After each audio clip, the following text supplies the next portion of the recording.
مسجد اقصی میں تمام انبیاء علیہ السلام موجود ہیں۔ اللہ اکبر۔ حضور علیہ الصلوۃ والسلام تشریف لائے تو جبریل امین نے خود اذان پڑھی۔ اذان پڑھنے کے بعد پھر اقامت کہی۔ اب سارے لوگ کھڑے تھے لیکن انہیں حضور کو ہاتھ سے پکڑ کے مصلی پہ کھڑا کر دیا۔ اللہ اکبر۔ دیکھو بہت سارے لوگ ہوں، ایک متعین امام ہو تو وہ تو مصلی پہ کھڑا ہوگا ہی ہوگا۔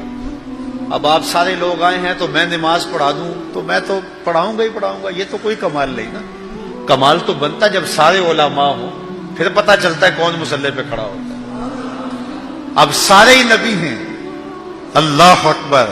ان میں نوح نجی اللہ بھی ہیں، ان میں موسیٰ کلیم اللہ بھی ہیں، ان میں عیسیٰ روح اللہ بھی ہیں، آدم صفی اللہ بھی ہیں، حضرت یوسف علیہ السلام بھی چراغ حسن لیے کھڑے ہیں، صفیں بنی ہوئی ہیں۔ اب پتہ چلے گا نا مصلی پہ کون کھڑا ہوتا ہے۔ فقہی اصول کیا ہے؟ مصلی پہ احق بالامام عالمہم بالسنہ، جو جب سارے لوگ پڑھے لکھے ہوں تو پھر امامت کے مصلی پہ کون کھڑا ہوگا؟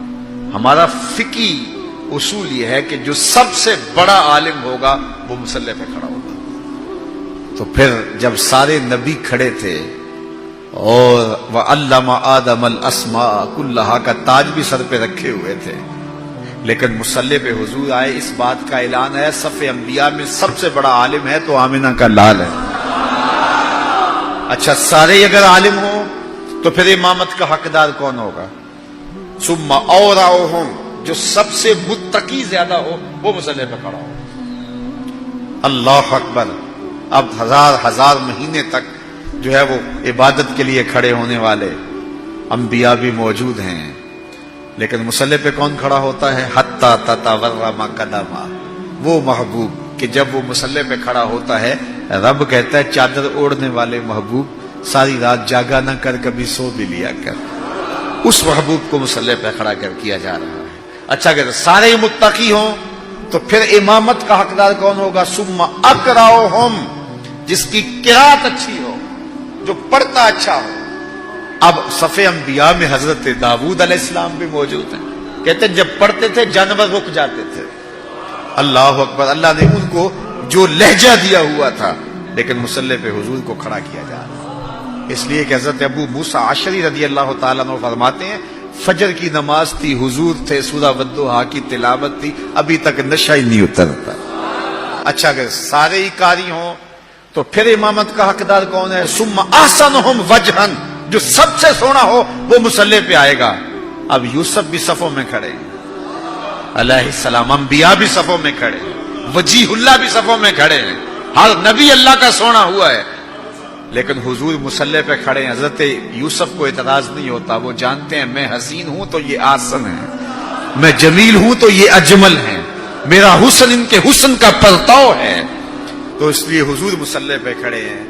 اچھا یہاں ایک بات اور بتاؤں گا اگر آپ کی توجہ ہو، یہ جو میں نے آپ کے سامنے ضابطہ بیان کیا ہے یہ استحبابی ضابطہ ہے، اس کے برعکس بھی ہو جائے تو نماز ہو جائے گی۔ بڑا سونا جمیل حسین پیچھے کھڑا ہو اور کالے رنگ کا جو ہے وہ نقوش بھی خوبصورت نہیں ہے آگے کھڑا ہو تو نماز ہو جائے گی، کوئی حرج نہیں ہے۔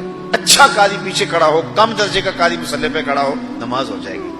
بڑا پڑھا لکھا عالم دین پیچھے کھڑا ہو، کم درجے کا عالم آگے کھڑا ہو، نماز پھر بھی ہو جائے گی۔ انتہائی تہجد گزار شب زندہ دار پیچھے کھڑا ہو لیکن آگے کھڑے ہونے والا تہجد گزار نہیں بھی ہے لیکن متقی ہے، پھر بھی نماز ہو جائے گی۔ یہ استحبابی ہے کہ یہ ترجیح ہونی چاہیے، لیکن اس کے برعکس بھی ہوگا تو پھر بھی نماز ہو جائے گی، حرج کوئی نہیں۔ لیکن ایک وصف ایسا ہے، ایک ترجیح ایسی اگر وہ نہیں ہوگی تو نماز ہی نہیں ہوگی، اور وہ کیا ہے؟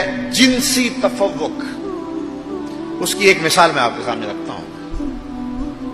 ماں افضل ہے یا بیٹا؟ ماں۔ پھر ماں قاریہ بھی ہو، بیٹا قاری نہ ہو، ماں عالمہ بھی ہو، بیٹا عالم، ماں حافظہ بھی ہو، بیٹا حافظ نہ ہو، اور ماں متقیہ بھی ہو، بیٹا متقی بھی نہ ہو، اور ماں سب سے زیادہ پڑھی لکھی ہو اور بیٹے اس درجے پہ نہ ہو، اور پھر ماں ہونے کے ناطے سے شرف بھی ہے۔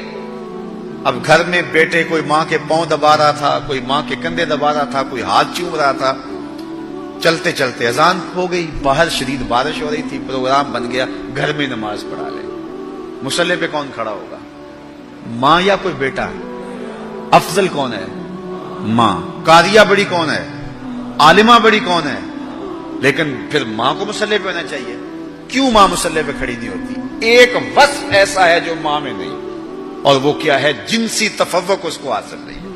الرجال قوامون علی النساء، مردانہ پن زنانہ پن سے افضل ہے، رجولیت نسوانیت سے افضل ہے۔ تو رجل ہونا، مرد ہونا، مردانہ پن، یہ وہ وصف ہے جس نے ماں کو پیچھے کر دیا، بیٹے کو آگے کر دیا۔ عزت اپنی جگہ، سلوٹ اپنی جگہ، سلام اپنی جگہ، علم اپنی جگہ، زہد تقوی اپنی جگہ۔ بیٹے کہیں امی ہاتھ جڑے ہیں، تیرے پاؤں بھی چومتے ہیں، تیرے تلووں کا دہن بھی پیتے ہیں، لیکن یہ ہماری مجبوری ہے، مصلی پہ ہم نے جانا ہے، اس لیے کہ جنسی طور پہ فضیلت ہمیں حاصل ہے۔ میں کہتا ہوں سارے فضائل حضور کو حاصل تھے، سارے کمال حضور کو حاصل تھے، سارے نبی بھی پیچھے کھڑے ہو گئے، جبریل ہاتھ باندھ کے عرض کرتا حضور ساری عظمتیں اپنی جگہوں پہ، لیکن میری مجبوری ہے کہ میں نور ہوں اور آپ بشر ہیں، اس لیے مصلی پہ کھڑا ہونا میرا حق ہے، مجھے جنسی تفوق حاصل ہے، میری مجبوری ہے، ادب سے ہاتھ باندھ کے عرض کرتا ہوں آگے کھڑا ہونا میری مجبوری ہے۔ لیکن جبریل اقامت پڑھ کے پیچھے کھڑے ہو گئے، حضور کو آگے کھڑا کر کے اس بات کا اعلان کیا کہ وصفی اعتبار سے بھی حضور افضل ہیں، جنسی اعتبار سے بھی حضور